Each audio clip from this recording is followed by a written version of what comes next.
শেষ পর্যন্ত এসে গেলাম peak of the Rangamati Furomon mountain. Viewers, আমরা এখন ফোরমন মাউন্টেনের হেলিপ্যাডে আছি।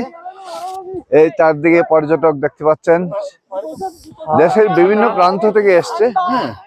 আপনি কোন জায়গা থেকে আসছেন? আমি দাদা সেই ঢাকা থেকে আসছি। ঢাকা থেকে। আমি আসছি হবিগঞ্জ। অনেক দূর। হ্যাঁ, বিভিন্ন জায়গা থেকে আসছে পর্যটকরা। আপনি কোন জায়গা থেকে আসছেন ভাইজান? রাউজান নওপাড়া থেকে। কেমন লাগছে আপনার ফিলিংসটা? কি ফিলিংসটা অন্যরকম, অন্যরকম ফিলিংস। চারদিকে শুধু কুয়াশা আর মেঘ।